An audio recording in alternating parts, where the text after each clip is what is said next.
Hello, everyone. I'm so glad that you're here today. And we're glad to see you on this festival of modern British culture that's called Different Ever After. And as Misha already told you, my name is Nastya Krasivnikova. I'm a journalist and a feminist based in Moscow. And today we have a really special guest, Kriста Kauman. Kriста is a director of research in College of Arts and a professor of history in Lincoln School of Humanities in University of Lincoln. And today, Kriста is going to tell us about the history of disobedience of British women. And I am really excited to know more about women's activisms and their fight for the equal rights in Britain in 20th century. So I will be here with you listening to Krista's lecture and presentation. And afterwards, we will have a chance to ask all our questions. I will ask mine and then I'll maybe ask yours. So thank you so much, Krista, for joining us today. And please, if you're ready, let's go. Thank you. Well, thank you so much for inviting me. It's really exciting to be here. I do have to say it would be even more exciting if I could actually be in Moscow. So thank you so much for the invitation. And I think if I could just introduce my presentation by saying that obviously it's impossible to talk about the whole history of this topic in a short lecture. So what I'm focusing on are three particular episodes in the 20th century that I think just give a nice flavour of the different types of women's activism. So if we could start the presentation, please. I'd like to start my presentation with a popular slogan that well-behaved women seldom make history. This statement, which can now be found on sweatshirts, postcards, mugs, fridge magnets, and lots of other merchandise, didn't start off as a feminist catchphrase. It was first used by the American historian Laurel Thatcher Ulrich in 1976 in an article that drew on elegies, funeral addresses and memorials to create the life stories of ordinary Puritan women in the 17th and 18th centuries in America. Although her point was that we were more likely to know about women who stepped out of line than those who conformed, and although her article was more interested in the conformers, the phrase took on a life of its own. Laurel returned to it 30 years later in a book, Well-Behaved Women Seldom Make History, which looked at what she described as pivotal moments in the lives of three women, Christiane de Pizan, Elizabeth Cady Stanton, and Virginia Woolf. Moments when, according to a review of the book in the Harvard Gazette, they broke with conventional behaviour in order to recreate themselves and make a place in history. It was the idea of these women having a pivotal moment that moved them into activism that struck me most in Ulrich's decision to return to her phrase for a book about women's disobedience rather than a book about women's piety. The same idea of a pivotal moment appears in Everyday Sexism, the 2014 book by the British feminist campaigner Laura Bates. Bates' introduction, which is called Everybody Has a Tipping Point, noted some of the daily examples of low-level harassment facing her and other young women, which led her into an international campaign to highlight and challenge such behaviours. And it struck me that one of the ways in which we can best map the historical events that moved women's progress towards a level of social and political equality in Britain since the end of the 19th century is through writing a distinct history of women's acts of disobedience. A large part of the story of women's emancipation in Britain is of acts of rebellion, instances where women have broken conventions or laws or both in pursuit of greater equality for themselves and for their sex. Some of this feminine disobedience was located within the framework of large organisations in pursuit of policies decided by committees in formalised political structures. Other examples were more spontaneous, planned from informal groups or growing out of community actions. Some of the women we will encounter this evening had a tipping point that prompted many years of political activism, whereas others were only visible in the historical record for a very short amount of time around a single issue. The examples all represent different periods in the history of a century of feminist activism. Two of these examples come from the high points, the peaks of what are usually referred to as the two waves of British feminism. And another one is from the 1950s, a time more commonly associated with domesticity and the emergence of the housewife. Looking at them together, they suggest a continuity of women's activism, which reminds us that power rarely concedes rights to the less powerful, and that social change is more generally something that has to be levered or forced rather than something that simply happens. An obvious starting point when we're talking about Britain is the case of the militant suffrage campaign from the early 20th century. This unprecedented period of women's mass disobedience in many ways set the standard for what would come later. While most countries with parliamentary democracies had suffrage campaigns during the 19th and 20th centuries, the British campaign stood out for its levels of militancy. Certain militant actions by suffragettes, I think most notably the campaign of criminal damage, which escalated to include bombing and arson, have led many historians to summarise it as one of terrorism. But nonetheless, in many instances, actions that were described as militant when women carried them out would have more or less passed unnoticed if undertaken by men. The militant branch of the British suffrage movement was started by Emmeline Pankhurst in Manchester in the north of England in the autumn of 1903. Emmeline was an early member of the Socialist Independent Labour Party, or the ILP, the first political party in Britain to admit women and men as equal members. The ILP was also committed to giving parliamentary votes to women, but by the early 20th century, several of its women members had begun to think that the party was a little lukewarm on the question. Women would work hard to put socialist men into parliament, but once they got there, they frequently found that there were many more pressing matters on their time rather than giving votes to women. So Emmeline gathered other ILP women together in her Manchester home, where they determined to do the job themselves, as she put it. The socialist roots of the Women's Social and Political Union, the WSPU as the new organisation was called, were important because they gave women a model of political organisation that had previously been thought of as purely masculine.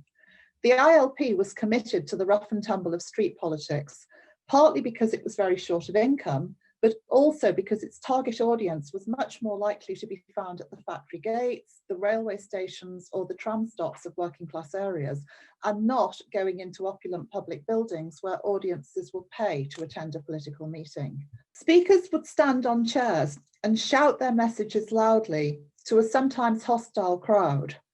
Outdoor meetings were not universally welcomed by the local authorities charged with maintaining the ambience of the British streets in the Edwardian period.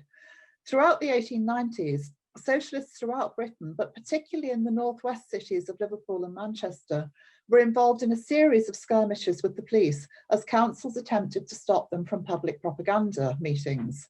The ILP, with its commitment to gender equality, had a significant female membership and a number of prominent women among its itinerant speakers, even more who spoke in their own areas. Emmeline Pankhurst's own first arrest was nothing to do with suffrage. It was for attempting to hold an ILP meeting in a Manchester park. And the photograph on the slide here, Theresa Billington, she's speaking here for the WSPU, but before she joined the union, she spent 4 or 5 years as an itinerant speaker for the ILP. These street politics were what socialist women imported into the WSPU in its early years. Up to 1908, when newspapers bewailed the militancy of suffragettes, they were only referring to either acts of civil rather than criminal disobedience, or even to things like outdoor public speaking, selling papers in the street, or marching in a demonstration, all of which were considered as deeply unladylike in an era when even the phrase "a public woman" was a commonly used euphemism for a prostitute. From 1907, the Union began a series of demonstrations in London to coincide with the key events in Parliament, such as the debate on a women's suffrage bill or the state opening of Parliament.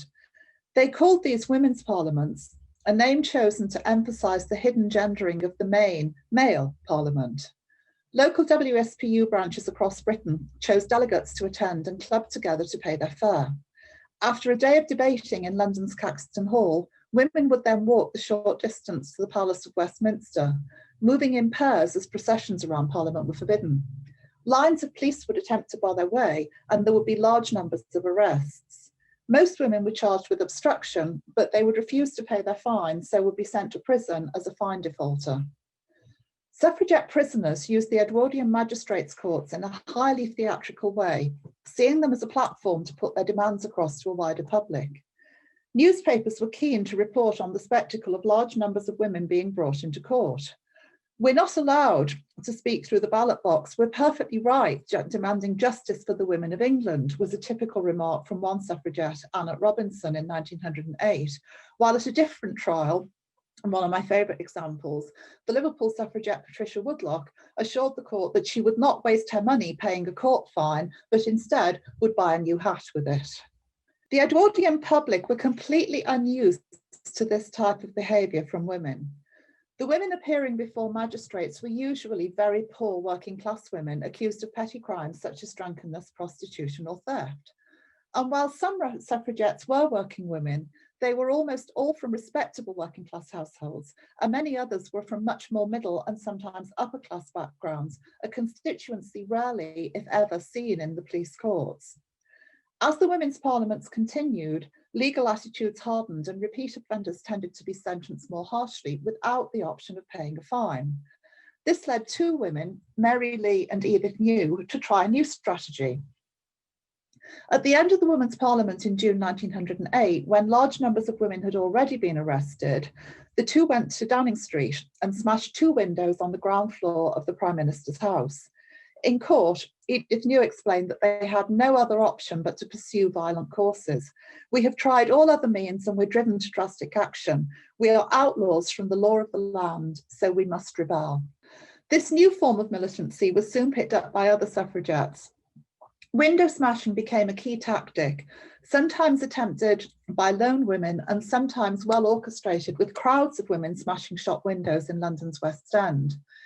It was joined by a number of other increasingly violent tactics, including arson, a number of bombs and incendiary devices which were planted in parks and churches. There was also a short campaign of iconoclasm, and you can see the damage to Velasquez painting The Rokeby Venus here, when suffragettes damaged paintings on public display. The union's leaders consistently pointed out the efforts its members went to avoid hurting anybody during these attacks. Buildings were singled out for attack only when they were known to be empty, and incendiary devices were always timed to go off overnight in empty buildings. The aim was to cause disruption and annoyance rather than to spread fear and endanger life, although it has to be said that the primitive nature of some of the devices used meant that this was more a matter of luck than of accuracy. Also, it's important to remember that the earlier forms of militancy, such as public speaking and large demonstrations, considered, although once the wholesale destruction of property became part of the suffragette arsenal, these earlier acts were no longer referred to as militant by the general public. Suffragettes also perfected a highly gendered form of political action, which they called the pester protest. The name came when one leading politician advised its leaders that they needed to go on pestering in order to win the vote. So that was exactly what they did. Suffragettes followed cabinet ministers wherever they went. And in fact, in their headquarters, they had a gallery of pictures with all the leading members of the cabinet so that members would recognise them and know what they looked like in case they happened to bump into them in the street or on the omnibus. Politicians were much more used to mingling with the public in those days, and there were no gates outside Downing Street. You could just walk up to the Prime Minister's house. So they followed cabinet ministers wherever they went. This extended into off-duty occasions, and government officials soon found their dances, their shooting parties, their race meetings, and their country weekends interrupted by shouts of "votes for women" wherever they went. One suffragette turned up on the Archbishop of Canterbury's doorstep demanding sanctuary. To enforce the point, when criminal damage became a key suffragette tactic, male spaces such as cricket pitches, golf links, and football stadia were among its targets. Ministers started to refuse to address public meetings with women in the audience, but were powerless to stop the constant interruptions to their private lives. Suffrage disobedience did not stop with the acts that brought women into the criminal justice system. Once in prison, they continued to rebel in protest against the government's refusal to grant them the status of political prisoners. Prison rebellions took many forms. including refusing to remain silent during exercise or chapel, causing damage to cells. Because militancy frequently took place on large deputations and demonstrations, suffragette women prisoners were often sent down together in large numbers. Perhaps the best known form of rebellion was that of the hunger strike, a tactic first used by Marion Wallace Dunlop in July 1909. This, more than any other tactic, unsettled the Edwardian state as it threatened to undermine the criminal justice system entirely. At first, prison governors were alarmed by the prospect of women harming their health, so released hunger strikers. The tactic of forcible feeding, introduced late in 1909, was particularly controversial, especially when one aristocratic suffragette, Lady Constance Lytton, disguised herself as a working-class woman and was fed by force despite a heart murmur, suggesting that officials were not following medical protocol in all cases. Eventually, the authorities determined on a new course of action, the Prisoners' Temporary Discharge for Ill Health Bill, which came into force in 1913. Commonly known as the Cat and Mouse Act, this allowed prison governors to release suffragette hunger strikers if their health began to deteriorate. Such prisoners were released on a temporary licence and required to present themselves to the police for rearrest when they were sufficiently recovered. In reality, no woman did this. They remained at large as mice, often in disguise, evading authorities who attempted to rearrest them with varying and lessening degrees of success.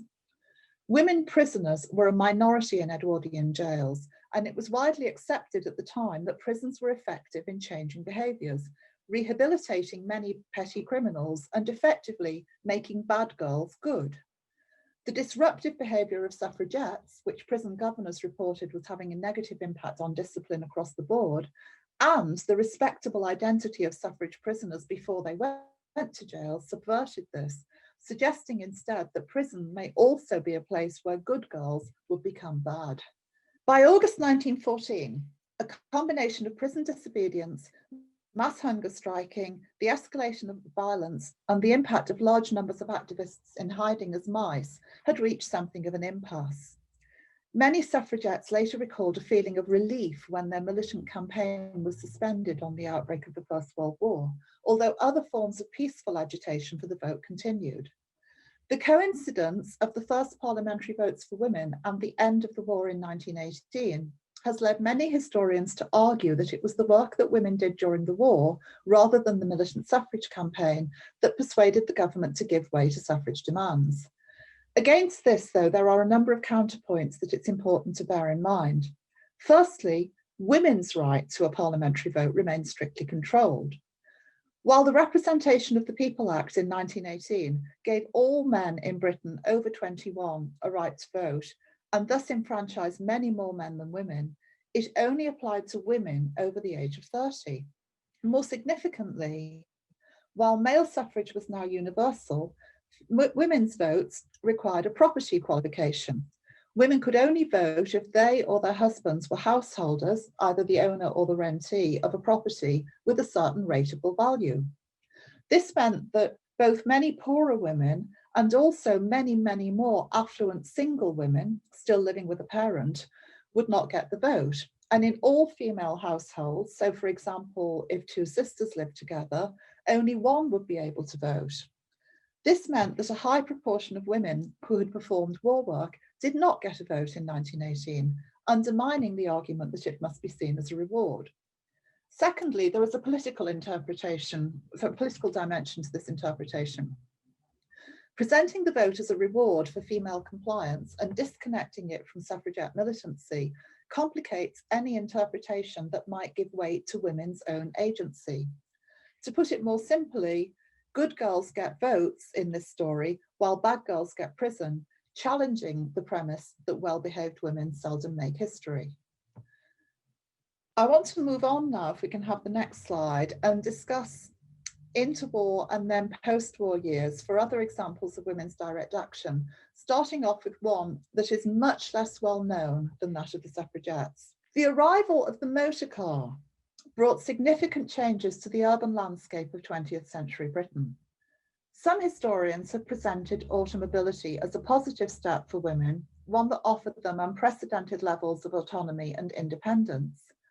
While this may have held for the more affluent who were able to afford cars, the majority of women had a very different relationship to their growth.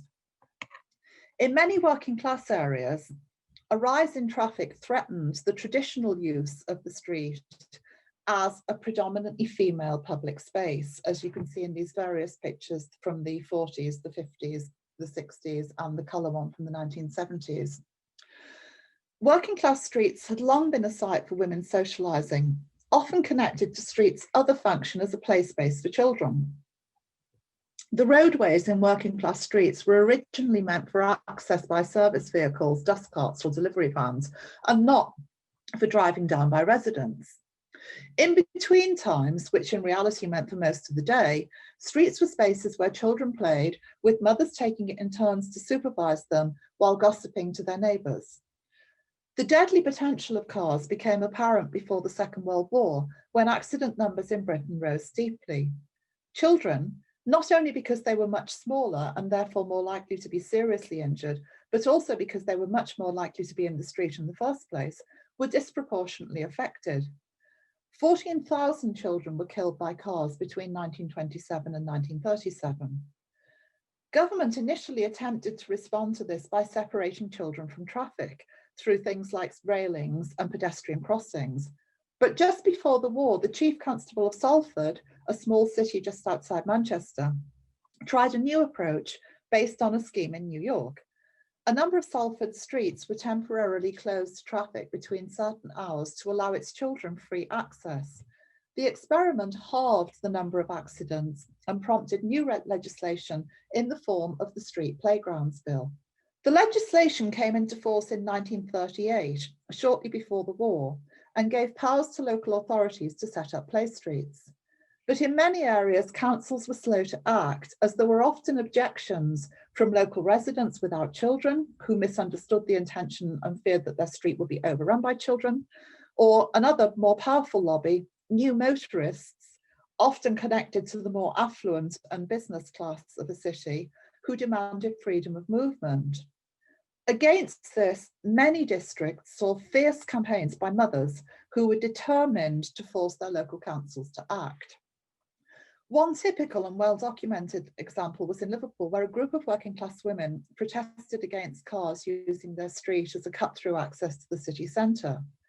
In the autumn of 1956, they came out onto the streets, and a number of things stand out about this protest, which attracted national attention and set a precedent for the way similar protests would take place all over the country.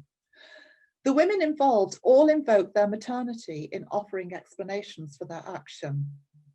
One, Mrs. Quinn, who described herself as a grandmother before saying that the 90 to 100 children who lived in the area had no other playground. Mrs. Bowie, who said she was a mother of 11, agreed. And another mother, Mrs. Young, explained how a woman's protest would be more successful when she told reporters that although their husbands were at home, this was on a Saturday, they're not seen in the street. The barricade is women's work. That's because the police might hit the men, but they won't hit the babies and the children. For several days, the women used their own bodies and their prams to form barricades across the entrance of their street, ignoring police efforts to move them on. As well as a continuity of offence, in this case obstruction, with the suffrage movement, protesters also borrowed the tactic of chalking on the pavements to explain their demands. And a more explicit link was made when a local MP, Bessie Braddock, who was the daughter of suffrage campaigner and trade union organiser Mary Bamber, came down to the street to visit the protesters. When Bessie attempted to persuade them to call off their barricade, they were very quick to remind her that if women like ourselves hadn't fought years ago for a vote, you and other women would not be in Parliament. Eventually, the council gave in to the women's demands, closed the street to traffic in one direction, which meant it was useless as a cut-through. Similar protests were held throughout Britain in the 1950s and 60s. Although they all seem to have been spontaneous, they shared certain characteristics, including the use of prams and women's bodies to physically block the streets. And again, we know of these protests because the actions were sufficiently deviant to attract press attention beyond the immediate era. The final examples of this continuity of disobedience are from the 1970s and 80s, and grew out of the so-called second wave feminist movement, more commonly known as the women's liberation movement. While early 20th century feminism was centered on achieving women's social and political rights, the women's liberation movement was also concerned with much more personal rights. So they campaigned on issues such as abortion, contraception, childbirth, and street safety. And a lot of their demands were centered around one particular slogan, which is that the personal is political. The women's liberation movement began in America. And an interesting point about its British development, which is unique and makes it very different from America, was that in Britain, the organisation grew out of something called History Workshop, a radical movement that aims to recover histories of working class campaigns in order to inform present day organising. One of its best known early protests was against the Miss World contest in November 1970. The contest was held in the Albert Hall, a building regularly disrupted by suffragette demonstrators in the Edwardian period. And in the 1970 campaign, women used similar tactics. They bought tickets to enter the hall disguised as audience members in evening dress. And then in the middle of the event, they jumped up from their seats to make their protest. And there was a recent feature film called Misbehaviour made out of about exactly this protest, which some of you may have seen last year. The 1970s ended with women revisiting the suffragette tactic of large women-only demonstrations and presentations in something that was known as the Reclaim the Night movement.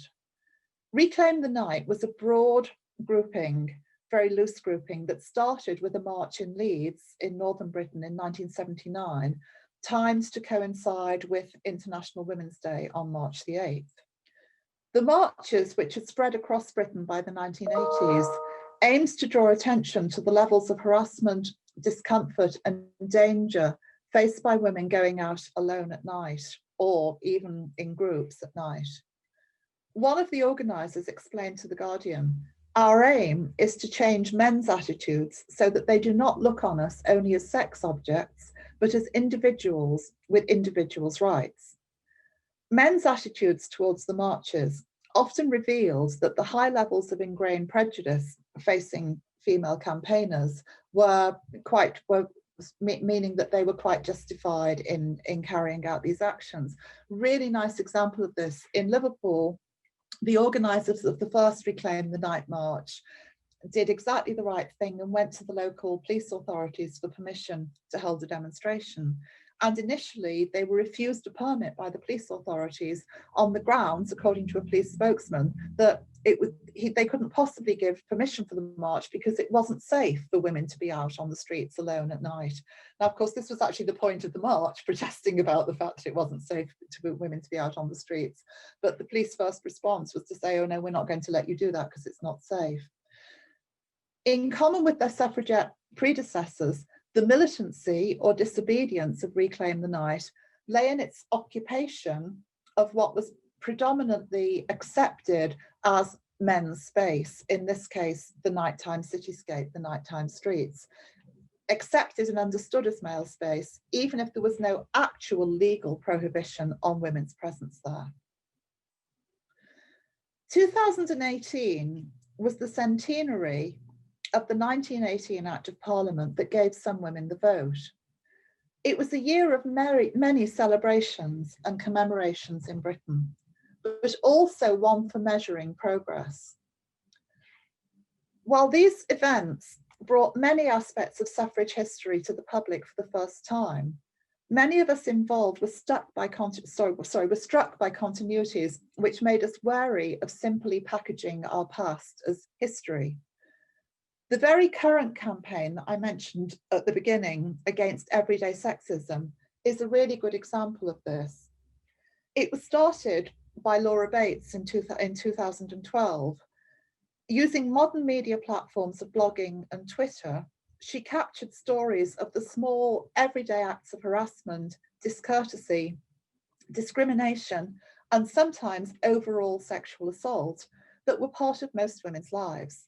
Depressingly, many of these were identical to the sort of harassment reported by the organisers of the first Reclaim the Night marches, and others echoed the complaint of suffragette Mary Richardson, who recalled how men frequently stopped her to make filthy remarks when she dared to sell the suffragette newspaper in the streets in 1910. Social media can be an empowering campaigning platform, but it is also potentially a very difficult space and place. Women MPs in Britain, who are still in a minority in Parliament, experience far, far more harassment on social media than their male colleagues, with many clearly feeling that public rape threats or criticism of a woman's dress or physical appearance are seen as a legitimate form of political discourse. And indeed, there are a small number of women MPs who have actually now disconnected their social media in the UK because they felt that the levels of abuse that they were getting were just far too much for them to cope with. What I would say in conclusion, though, is that while there is still much to be done to achieve full equality in Britain, women can and should draw inspiration from these examples of rebellion and disobedience, which have propelled us much, much further along the road than we were a century ago. We know these stories simply because they were accounts of disobedience, showing instances where women have sometimes refused the status quo and kicked, often literally, against convention. Sometimes this did lead them into a lifetime in politics. Many suffragettes continued their work as town councillors, magistrates, or trade union organisers, and one, Barbara Urton, became an MP. Some of the Miss World protesters continued their activism in other campaigns up to the present day. At other times, though, such as in the Play Streets protest, the single act of militancy or disobedience was enough to bring about the desired change in women's lives, at which point they stopped their campaigning and their activism. But all of these remind us collectively, in the words of Laurel Thatcher Ulrich that I started with, that well-behaved women seldom make history. Thank you. Thank you so much, Krista. It was so inspiring and so impressive. And I would like to, I have two questions of my own. And I know that the first one is something that bothers many people who listen to us right now. We were talking about feminists in the early 20th century and a little bit about those who live right now, but maybe you can tell us a bit more about what do modern British feminists fight for? They do have a right to vote. They do have abortions and contraception. They do, I suppose, they do know what to do if they are harassed and abused, and they do have mechanisms to stop it. Yeah, but what can you maybe tell us more about what are they doing now and what are they fighting for now? Well, I think actually the harassment and everyday sexism campaign is still very much a very big one and a very live one, and this is quite an interesting one because I think many feminists of my age and generation, we really felt that this was a battle that we had won, and then we realized, because we then had daughters, and when our daughters got to be 14, 15, 16, we realized that actually the levels of harassment are exactly the same, but it's just that they remain targeted at younger women. So actually something that me and many of my friends thought was a victory and a success, it was just actually that because we were visibly older, we were no longer targeted to this sort of thing. So I think everyday sexism has been a really important campaign, and it also chimed with things like the Me Too movement, which was primarily American and primarily in the arts, but did have its moments in Britain as well. A lot of women in Britain, particularly at the moment, are involved in campaigns around the environment, and particularly sort of local environments. And if we can make our own streets cleaner, if we can make our own rivers in our town and city cleaner, then we'll clean up the whole thing. And campaigning against plastic packaging and things like that.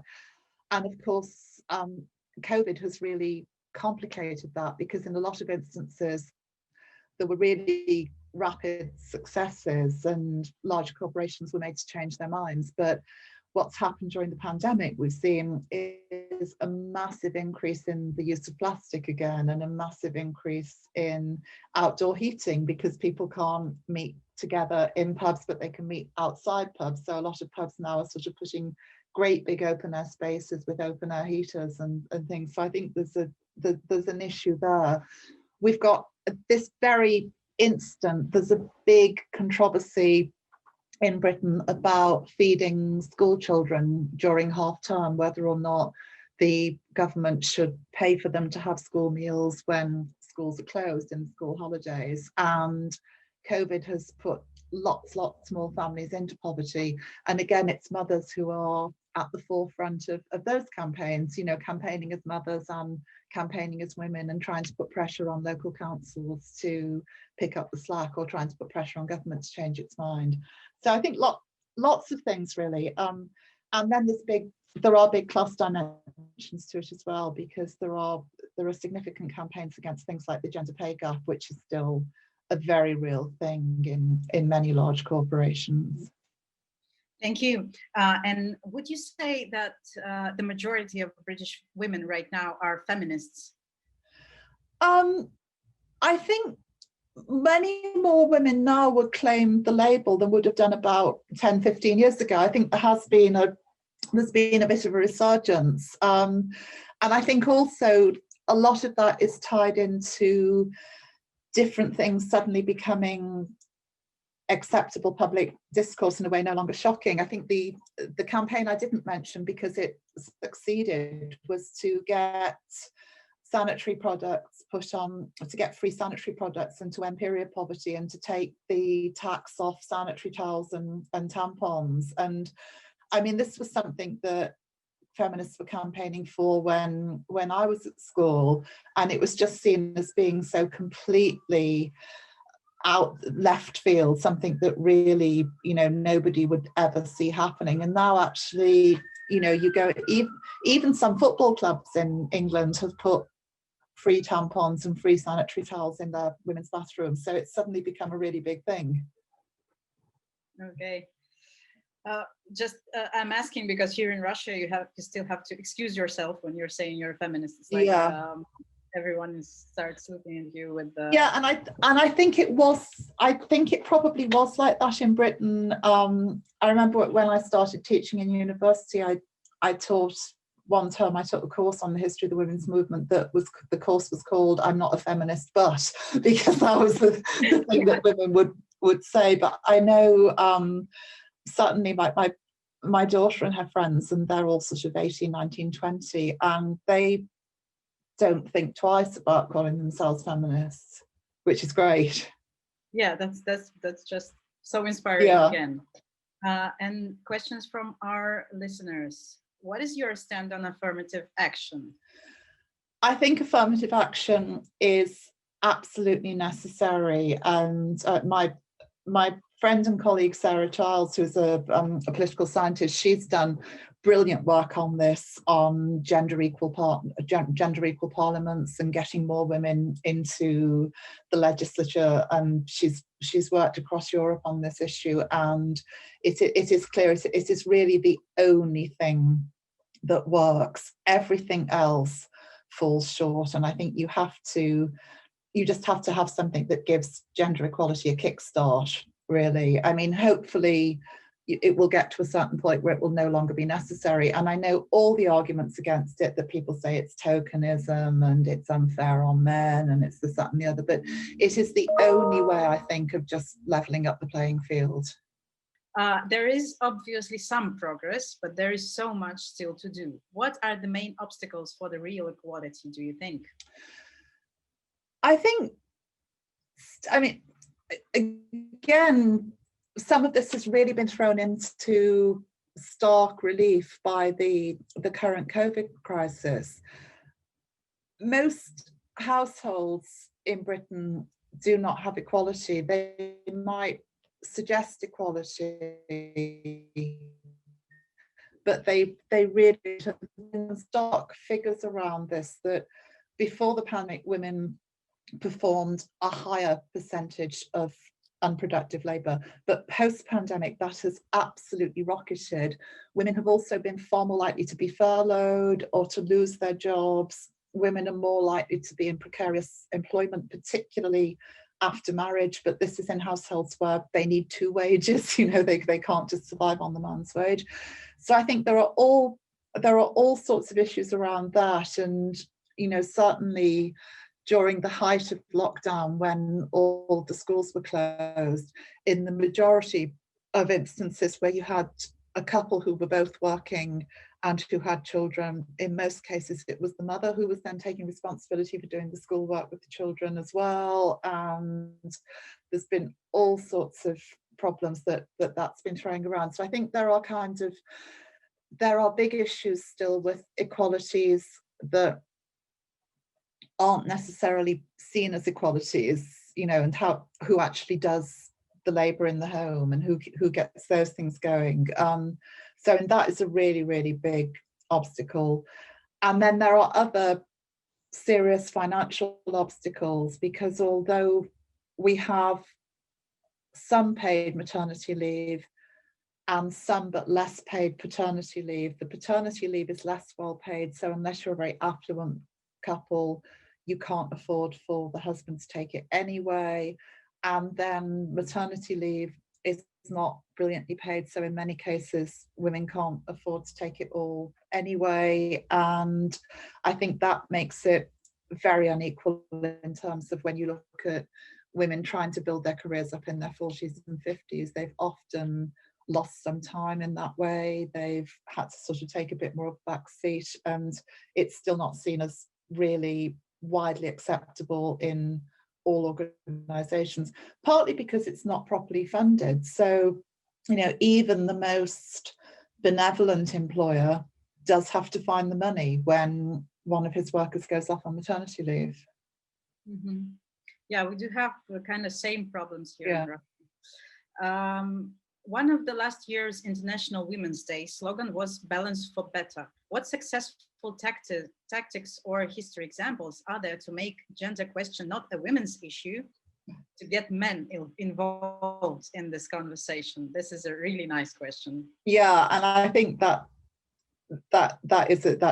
is one of the points, isn't it? I think historically women have often referred to their maternity and drawn on their maternity as a means of legitimizing their public political actions. So maybe a way in which women could try and speak more to men as fathers in a way. So let's say, you know, let's not talk about maternity, but let's talk about parenting. And then let's say, you know, I'm thinking here, for example, there was many suffragists. Some suffragists were very much in favour of the First World War, but many suffragists campaigned against it. And they did so almost entirely as mothers, saying, you know, we don't want to give our sons to go and fight. Well, actually, fathers probably didn't want to go and give their sons to go and fight either. So I think maybe something around balancing like that. And also, I've always thought, and this is an argument that I've always used at work, which goes back to the point that you just raised about affirmative action and how that balances out.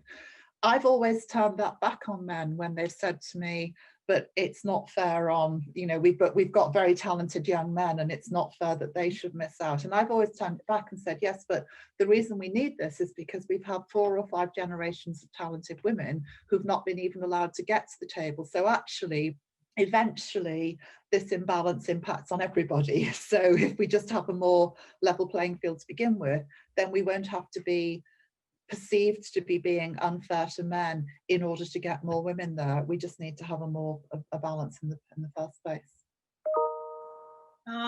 This is a rather provocative question. Can we say that in the world of the future, men will be in the position similar to the situation women are facing now? It seems that everything is moving towards this, but this situation can hardly be called equality. Well, I think for for things to tip, we first have to get to equality, don't we? And we've not got to equality yet. And what do you think, by the way, how are we going to feel it? What's going to be the moment when we can fully relax and say, here we are, everything we fought for is here with us now? I always say it's the point at which I can make a professional mistake as a woman and nobody says it's because I'm a woman, it's because I was up all night with the baby, it's because I'm menopausal, it's because my boyfriend's left me, it's because I'm having a bad hair day. You know, they can just say she made a mistake, in the same way as of a man they would say he made a mistake, rather than he made a mistake because he's hormonal, or he made a mistake because men are just not as good at this, and that sort of thing. I think it will be when we stop noticing gender as a difference. Maybe a bit personal question, but I want to ask it. Have you ever faced sexism at work yourself? Yeah, less so, obviously less so in a university, and less so in my own institution, which is quite a modern institution, and it's a young institution, so we've got a reasonably good balance. But yeah, I know. So two examples. When I just finished my master's and I wanted to do a PhD, and I discussed with one of my master's tutors about doing a PhD, and he was a very nice man, and this is the saddest thing about the story. He was a very nice man, and he thought he was being kind, and he said, if I were you, I would treat it as a hobby, because it's a very difficult thing to do. And I think particularly for you as a young woman, if you want to get married, if you want to start a family, you know, it will make your life very complicated. So why not just carry on with the job you're doing at the moment, because I did the master's part-time, and treat it as a hobby. And as I said, the worst thing was that he thought she was being kind. I wasn't kind. I said if I wanted a hobby, I'd take up knitting, and so left it at that. And then after I got my PhD, I was working in one institution, and there was a job at an institution in the same city that I wanted to apply for. And at the time, this institution employed no women at all in its history department.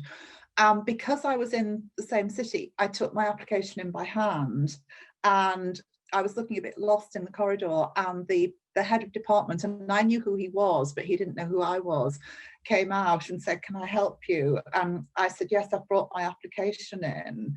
And he said, oh, for what job? And I said, for the lectureship. And he said, you're applying for the lectureship? As if it was like, oh, you should have come to apply for the cleaner's job or something. I mean, it's those little things, you know, it's just because he just didn't expect a woman to be applying for a lectureship, clearly. So it's those covert things, I think. Yeah, we have another rather provocative question. Do you think that in the modern world, the women's movement takes an overly aggressive form? Do you?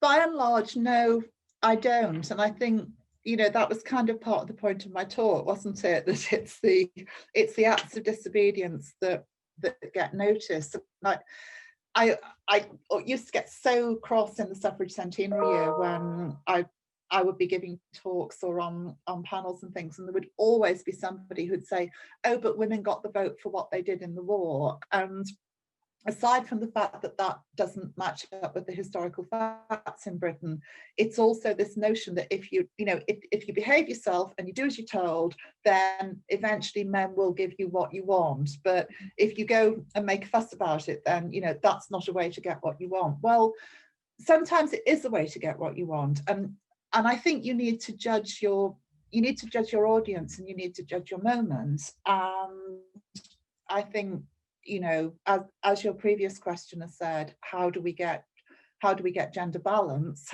And you don't get gender balance by antagonizing people, but equally you don't get gender balance by just sort of sitting very quietly and saying, oh yes, it would be nice, but you know, I'm not going to put my hands up, I'm just going to wait for you to notice me.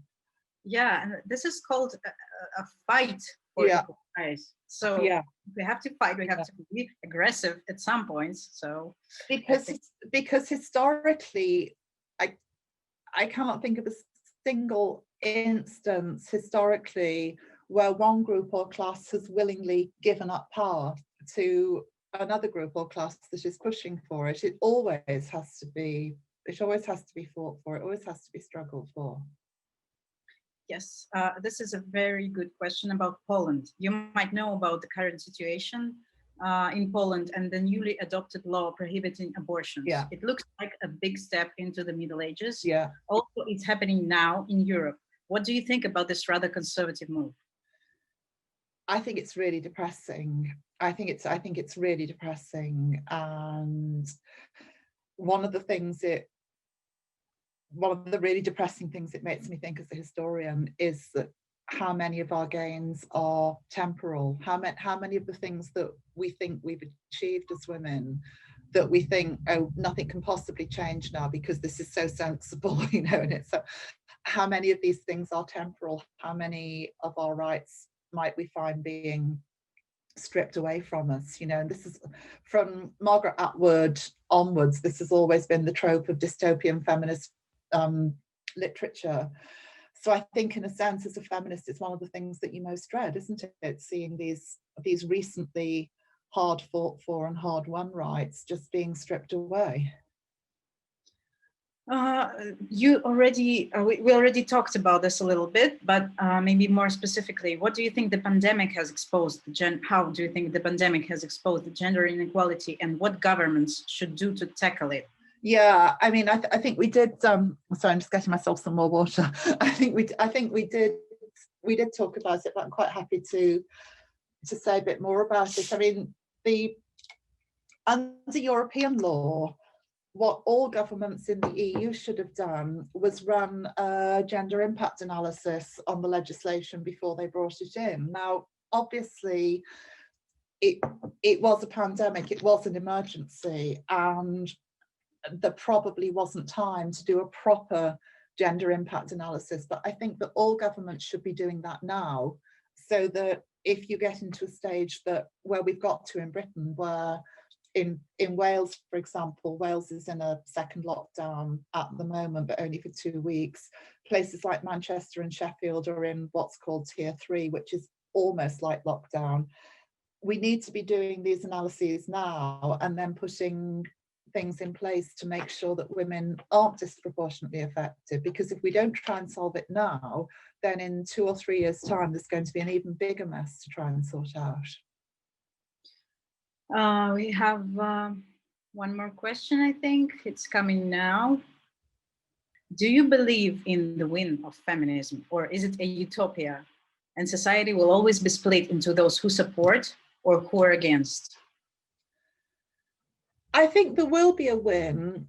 It won't be a win in the way that I think one or two of your questioners may be fearing from the way the questions have, you know, I don't think we will be replacing a patriarchy with a matriarchy anytime soon, and you know, kind of keeping men as pets or occasional breeding partners or something.